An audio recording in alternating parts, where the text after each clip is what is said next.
สบายดีคลิปนี้อาจารย์จะมาสอนการแก้สมพลในรูปพางแบบนี้นะก็เอิ้นว่าสมพลขั้นหนึ่งที่มี1ตัวรับมาเบิ่งวิธีแก้นำกันเลยการแก้สมพลนั้นการซอกหาค่าของอีกหรือว่าตัวรับอาจจะเป็นตัวอื่นก็ได้เนาะ A B C หรือว่าอักษรอื่นๆอันนี้ยกตัวอย่างมาเป็น x หมายความว่าเราต้องการซอกหาค่าของ x ตัวนี้เวลาได้ค่า x แล้วมาคูณ2ตัวนี้แล้วมาบวก2เท่า4หมายความว่า x ต้องเป็นเลขหยังวิธีก็คือเราพยายามเอาค่าของตัวรับไว้ฝากใดฝากหนึ่งแล้วมันมีเครื่องหมายเท่าน่ะจะไว้ฝากซ้ายหรือว่าฝากขวาก็ได้แล้วก็เอาตัวเลขไว้ตรงกันข้ามกับฝากของอีกแต่ส่วนหลายนิยมเอาไว้ฝากซ้ายเนาะค่าของอีกดังนั้นจะได้ตัวเลข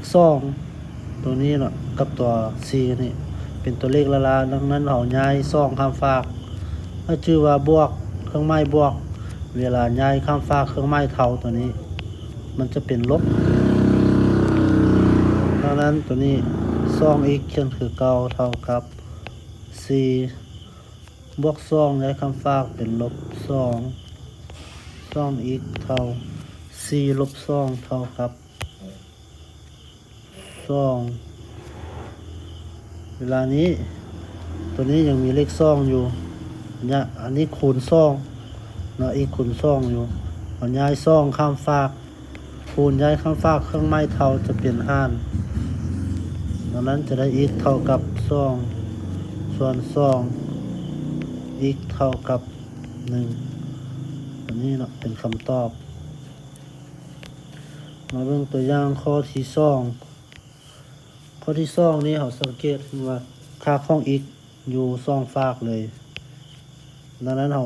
ย้ายมาหากันเนาะและตัวเลขตัวนี้เราก็ย้ายไปฝั่งนี้จะได้ 4x บวก 2x จ่ายคำฝากเครื่องหมายเท่าเป็นลบ 2x เท่ากับ5เขียนคือเก่าลบ3ย้ายคำฝากเครื่องหมายเท่าเป็นบวก3 4x ลบ 2x เหลือ 2x 5บวก3เท่ากับ8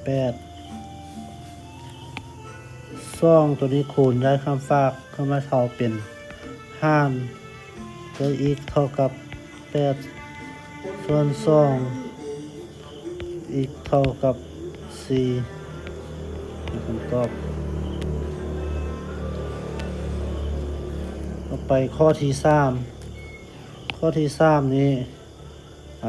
ตัวนี้จะเป็นเลขส่วนอยู่เนาะเลข2ตัวนี้เราคูณขึ้นไปแต่ละตัวเลยคูณเข้าไปแต่ละตัวเลยเพราะว่าอันนี้มันจะเป็นหารอยู่เนาะคูณขึ้นจะเป็น x ส่วน2เวลาย้ายข้ามฝากมันจะเป็นเครื่องหมายคูณจะได้ x เท่า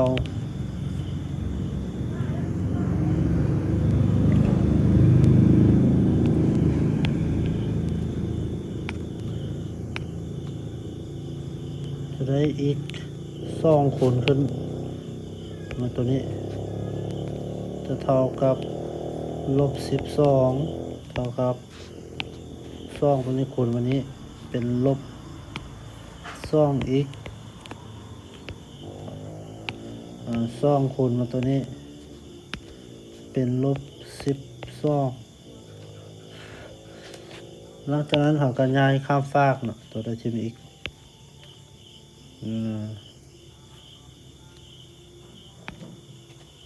x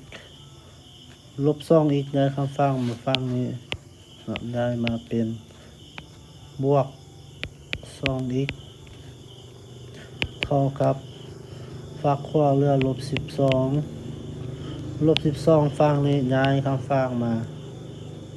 เป็นบวก12 1x บวก 2x เท่ากับ 3x ฝากขวาลบ12บวก12เท่า0นั้นจะเท่ากับ3นี้ย้ายคำฝากคูณนะครับฝากเป็นหารเท่ากับ0ส่วน3อีกเท่ากับ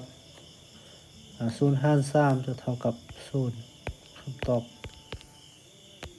โอเคอันนี้เป็นขั้นพื้นฐานของมันเนาะ